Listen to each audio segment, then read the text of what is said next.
अस्सलाम वालेकुम। हुनरमंद में एक बार फिर से खुशामदीद। मैं हूं आपका ट्रेनर अदनान। उम्मीद करता हूं आप सब खैरियत से होंगे। जैसा कि हम लोगों ने पिछली वीडियो में देखा था कि ग्राफिक डिज़ाइनिंग के लिए डिफरेंट टूल्स यूज़ होते हैं, तो मैंने आपको फ़ोटोशॉप के बारे में इंटरफेस का जो ओवरव्यू है वो भी दिखाया था। सो मैं उम्मीद कर सकता हूं कि आप बहुत ज़्यादा वेट कर रहे होंगे इस हवाले से। एंड आइए अब हम अपने लैपटॉप की स्क्रीन की तरफ चलते हैं। मैं आपको कुछ टूल्स के बारे में मज़ीद बता भी दूँगा और जी इंशाल्लाह बिल्कुल आज हम कुछ ज़रूर बनाएंगे ताकि आप जो है वो चीज़ों से ज़्यादा लर्निंग हासिल कर सकें। सो आइए मज़ीद वेट नहीं करवाता हूँ आपको। आइए स्टार्ट करते हैं। तो जैसा कि मैंने आपको बताया भी है कि मैं आज आपको लेक्चर 1 के हवाले से बता देता हूँ। तो मेरे पास फ़ोटोशॉप का इंटरफेस ही ओपन है ऑलरेडी। मैंने 1080 बाय 1080 का जो डायमेंशन है वो ओपन कर लिया। सो अब मैं आपको इसके कुछ टूल्स के बारे में मज़ीद बता देता हूँ। मैंने पिछली क्लास में आपको मूव टूल और सिलेक्शन टूल के बारे में थोड़ा सा बताया था। अच्छा, एक और बात है जो कि बड़ी इंपॉर्टेंट है, जो मैं आपको बता देता हूँ। देखिए, इसमें बहुत सारे टूल अवेलेबल हैं, लेकिन ज़रूरी नहीं कि ये सारे टूल प्रोफेशनल वर्क में आपको काम में आएंगे। मैंने बहुत जगह पर काम किया है फ्रीलांसिंग पर भी, लेकिन मैंने आज तक ये सारे के सारे टूल्स यूज़ नहीं किए हैं। बताने का मकसद ये है कि with the passage of time आप सब टूल्स को जो है वो साथ साथ यूज़ करेंगे, बट जो मार्केट के अंदर टूल्स की रिक्वायरमेंट है हम सिर्फ उन्हीं को लेकर चलेंगे, क्योंकि इससे आप जल्दी लर्न भी करेंगे। और देखें, अगर तो बहुत सारे चैनल पे सारे टूल्स को कवर किया जा रहा हो, उसमें आपकी लर्निंग कभी ख़त्म नहीं सकती। एट दिस लेवल मैं अभी भी लर्न करता हूँ, मैं अभी भी सीख रहा हूँ, which is not a bad thing. हम हमेशा सीखते रहते हैं। आपकी लर्निंग कभी ख़त्म नहीं होगी। The show must go on. तो आपको मैं अभी बता देता हूँ कि सबसे पहले मैं आपको एक टेक्स्ट टूल के बारे में बता देता हूँ यहाँ पे, क्योंकि सबसे ज़्यादा यूज़ होने वाला टेक्स्ट टूल होगा, मूव टूल होगा, शेप टूल होंगे, ग्रेडियंट्स होंगे एंड पेन टूल होगा, जिनकी बहुत ज़्यादा ज़रूरत पड़ती है आपको। तो टेक्स्ट टूल है, let's suppose this is a text tool and मैं यहाँ पे कुछ भी लिख देता हूँ। मैंने टाइप कर देता हूँ ग्राफिक्स। मैंने यहाँ पे ग्राफिक्स टाइप किया। तो उसके बाद अब देखें, यहाँ पर अगर आप इसको देखें तो मेरे पास जब मैंने टेक्स्ट सेलेक्ट किया तो मेरे पास ऊपर यहाँ पर ऑप्शन आ रही है, ये फ़ॉन्ट की ऑप्शन है। यहाँ पर जो ऑप्शन आ रही है, ये मेरे पास ऑप्शन आ रही है, इसको फ़ॉन्ट की जो फैमिली है वो कौन सी रखनी है, रेगुलर रखना है, बोल्ड रखना है, इटालिक रखना है, ये आप पर डिपेंड करता है। And this is the size. अगर मैं माउस को यहाँ से लेकर क्लिक करके लेफ़्ट एंड राइट एरो की तरफ ड्रैग करूँगा तो वो छोटा और बड़ा हो सकता है। वेयर एज ये फ़ॉन्ट की जो ऑप्शन आ रही है शार्प पेन, उसको फ़ॉन्ट को इक्वलाइज़ करने की प्रॉपर्टी होती है। एंड ये of course centralize and left alignment and right alignment के ऑप्शन है। And this is the colour box. यहाँ से हम अपने फ़ॉन्ट का कलर चेंज करते हैं। बहुत सारे लोगों को इसका पता भी होगा कलर्स कैसे चेंज करते हैं, लेकिन ऑफ कोर्स जिसको नहीं पता, जो बेसिक से सीख रहे हैं, जो फर्स्ट टाइम ये चीज़ें देख रहे हैं, तो उनके लिए ये चीज़ें बिल्कुल हो सकती हैं। इसके दो तरीके हैं कलर चेंज करने के। एक तो तरीका ये है कि जब ये जो ऑप्शन आई थी, जिसको मैंने दोबारा से कर देता हूँ, control T. Yes, I forgot to tell you, control T transform की। बेसिकली ट्रांसफॉर्म का मतलब क्या होता है, किसी भी चीज़ को छोटे से बड़ा कर देना। तो जब हम कंट्रोल टी प्रेस करेंगे तो हमारी शेप को, हमारी पिक्चर को, हमारे टेक्स्ट को भी वो छोटा बड़ा कर सकता है। तो ये मैं इसका यूज़ बिल्कुल आपको अभी चल के बताऊंगा। हम कुछ क्रिएटिव सा बनाएंगे, इंशाल्लाह आपको पसंद आएगा। तो ये टेक्स्ट टूल है। अब मैंने यहाँ से टिक करूँगा तो ये मुझे इसमें ऑप्शन देगा आगे से मूव करने की। अब मैंने वी टूल दबाया, मूव के लिए मैंने वी का की प्रेस किया तो उसने मूव करने के लिए मुझे ऑप्शन दे दी। इसके बगैर मैं इसको मूव नहीं कर सकता हूँ। तो जैसा कि मैंने बताया कि वी टूल, मूव टूल बहुत ज़्यादा यूज़ करने में आएगा, तो वो आपको इन सब टूल्स के ऊपर हैंड्स ऑन हो जाएंगे। With the passage of time आप सीख जाएंगे, डोंट वरी। जैसे ही प्रैक्टिस करेंगे तो आपको ये सारी चीज़ें वन बाय वन आती रहेंगी, ठीक है। अच्छा, उसके बाद अब मैं अगर इस पर डबल क्लिक करता हूँ तो मेरे पास ये सब प्रॉपर्टीज़ दोबारा से ओपन होगी। मुझे कोई कलर चेंज करना है तो जी मैं यहाँ से सेलेक्ट कर सकता हूँ, इसका कलर चेंज कर दिया। अब मुझे अगर यहाँ से इसकी कोई प्रॉपर्टी चेंज करनी है तो यस, मैं यहाँ से इसको चेंज कर सकता हूँ। या फिर अगर मुझे यहाँ से फ़ॉन्ट ही चेंज करना है तो मैंने यहाँ पर ये ऑप्शन सेलेक्ट करके रखी हुई।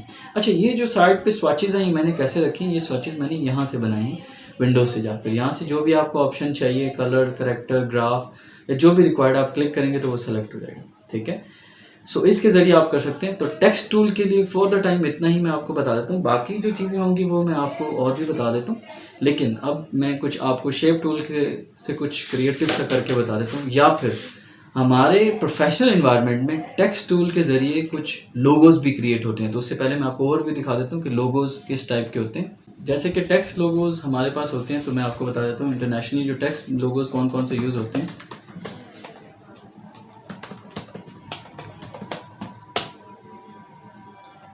अगर आप लैपटॉप की स्क्रीन पर देखें तो आपको नज़र में आएगा कि इंटरनेशनली टेक्स्ट लोगोज़ बहुत सारे यूज़ होते हैं, या अगर मैं टेक्स्ट लोगोज़ की एग्जांपल दूं तो मैं इसको इंटरनेशनल को रिमूव कर देता हूँ, मैं आपको और सिंप्लीफाई करना चाह रहा हूँ। सो दोस्तों ये देखें, बहुत सारी कंपनीज़ ने अपने लोगोज़ टेक्स्ट पर भी बनाए हुए हैं।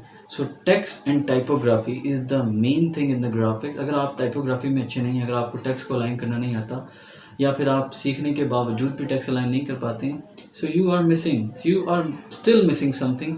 सो I would not recommend to do this thing. तो मैं आपको रिक्वेस्ट यही करूँगा कि इस चीज़ पे फोकस ज़्यादा रखना है, क्योंकि जब आपके पास बड़े बड़े ब्राउज़र्स और पेनाफ्लेक्स या फिर ट्राईफोल्ड्स वगैरह बनाने का आता है, ऑर्डर वगैरह मिलता है, तो उसमें बहुत सारा टेक्स्ट इंक्लूड होता है, जो कि आप अगर टेक्स्ट को अलाइन नहीं कर पाएंगे सो वो आपका डिज़ाइन अप्रूव ही नहीं होगा। ठीक है, तो इसलिए टेक्स्ट लोगों पर भी आपका फोकस होना बहुत ज़रूरी है। आइए कुछ टेक्स्ट लोगों से मैं आपको कुछ डिज़ाइन बनाकर दिखा देता हूँ, आप देख लेते हैं कि किस तरह के हो सकते हैं। मैं आपको अभी चेकआउट करवा देता हूँ। मैं लिख लेता हूँ, एक सिंपल टेक्स्ट लिखा हूँ मैं।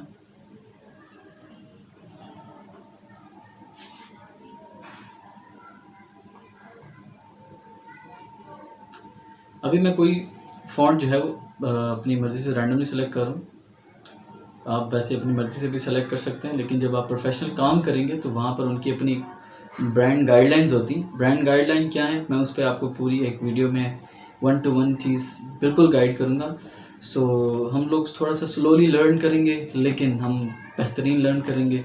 आई प्रॉमिस कि इंशाल्लाह आपको बहुत कुछ जो है वो यहाँ से सीखने को मिलेगा, क्योंकि मैंने आपसे प्रॉमिस किया है कि मेरे पास प्रोफेशनली इंडस्ट्रियल एक्सपीरियंस ज़्यादा है, तो मैं आपको वही चीज़ बताऊंगा जो आपके लिए बेहतर है।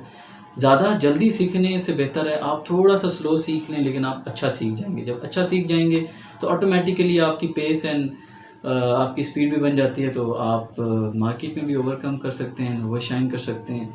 सो अगर मैं एक मिसाल दे दूं जो कि आपको पता भी होगी, जैसे आप सल्लल्लाहु अलैहि वसल्लम के ऊपर नबूवत एक ही दफ़ा में नहीं आई थी, उन पर 40 साल के अरसे में थोड़े थोड़े करके नाज़िल हुई। तो बेहतर यही तरीका है कि अल्लाह ताला ने भी उनको थोड़ा थोड़ा करके सिखाया था। तो ये मिसाल मैं अपनी लाइव क्लासेस में इसलिए देता हूँ ताकि हम इसे कोड कर सकें। अच्छा, अब ये एक लोगो है। अब मैं इसमें कुछ करैक्टर को बड़ा करना चाहूँगा, तो मैं सिंपली, अच्छा देखें, जब करैक्टर सिंपली अगर मिडिल आइज को कोई करैक्टर बड़ा करना चाहे, डबल क्लिक करके अपने कर्सर को कहीं पे भी क्लिक करेंगे माउस के साथ, तो वो क्लिक होकर यहाँ पर आ जाएगा। अगर मैं इसको बड़ा कर देता हूँ यहाँ से, लेट्स सपोज, ओके, एंड अगर मैं इसको यहाँ से इसको भी बड़ा करता हूँ,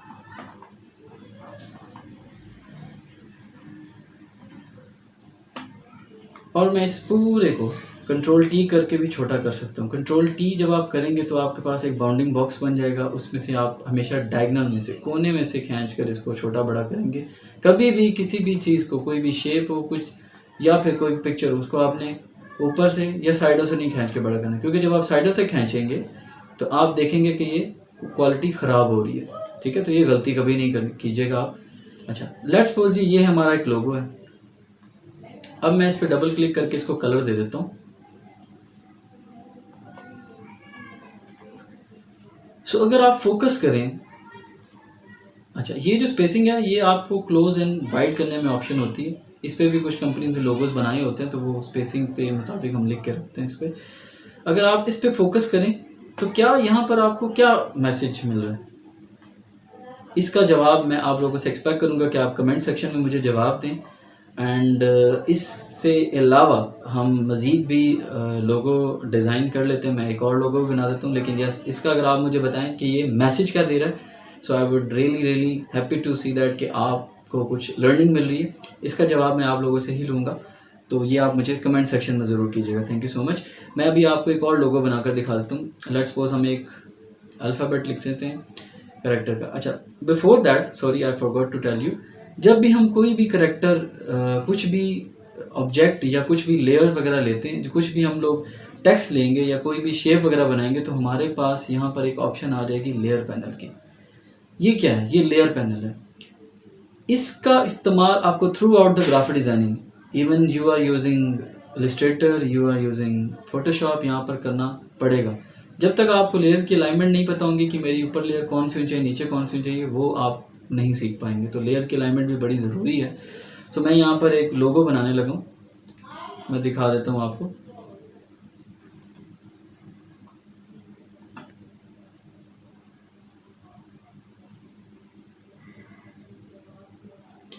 वैसे तो फ़ॉन्ट्स बहुत सारे होते हैं, लेकिन मैंने फ़ॉन्ट डाउनलोड करके रखे हुए हैं। तो फ़ॉन्ट्स कैसे डाउनलोड होंगे उस पर भी एक बिल्कुल क्लास मैं आप लोगों को दूंगा, जो कि बहुत ही ज़रूरी है। उसके बगैर आप लर्न नहीं कर सकते हैं, क्योंकि that is really really really really mandatory. So let's suppose एक करैक्टर ये है, एक टेक्स्ट ये है, सॉरी। अच्छा, अब इस टेक्स्ट की अगर मुझे कॉपी लेनी है, तो क्योंकि मैं इसके साथ का दूसरा टेक्स्ट लेना चाहूँगा, अगर मैं कॉपी लूँगा तो मैं आल्ट दबाकर इसे प्रेस करके माउस को इस तरह से ड्रैग करूँगा, तो देखिए माउस डबल हो रहा है, और क्लिक करके खींच के बड़ा कर सकता हूँ। इस तरह से भी बड़ा कर सकते हैं, और या फिर आप कंट्रोल जे करेंगे तो लेयर की कॉपी आ रहेगी। मैं शिफ्ट प्रेस करके कीज़ के साथ लेफ्ट एरो या राइट एरो के साथ भी इन कीज़ को मूव कर सकता हूँ। मुझे चूँकि 3 इसके करैक्टर चाहिए, इसलिए फिर मैंने 3 ही कॉपी ली हैं। मैं यहाँ पे कुछ इस तरह से लिख लेता हूँ। अब ये जो सेंटर वाला करैक्टर है, इसको मैं उठा के साइड पे कर देता हूँ, इनको मैं जोड़ लेता हूँ, और मैं यहाँ पे अगर डबल क्लिक करूँ तो इसको मैं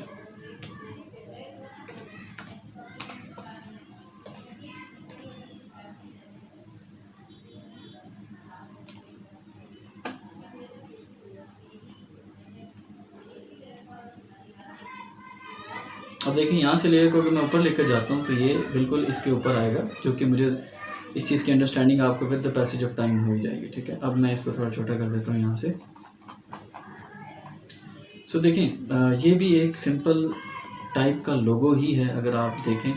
और अगर इसमें पूरा अपना बैकग्राउंड ही चेंज कर देता हूँ, पहले मैं यहाँ पे जाकर शॉर्टकट्स के साथ बैकग्राउंड चेंज कर देता हूँ, तो अगर आप गौर करें तो एक सिंपल सा और एक अच्छा एक लोगो बन चुका है, जो कि बहुत सी कंपनी सिंपल लोगो भी प्रेफर करती है। सो होपफुली आपने इस क्लास में बहुत कुछ सीखा होगा, और मज़ीद आपको अगली क्लास में अगले शेप्स के बारे में भी बताऊंगा। और अभी के लिए आपसे यही रिक्वेस्ट होगी, अगेन मेरी वीडियो को लाइक, सब्सक्राइब एंड शेयर ज़रूर कीजिएगा, एंड बेल आइकन की नोटिफिकेशन को प्रेस कीजिएगा, ताकि अगली आने वाली वीडियो से आपको इन्फॉर्मेशन हो सके। Thank you so much. अल्लाह हाफ़िज़।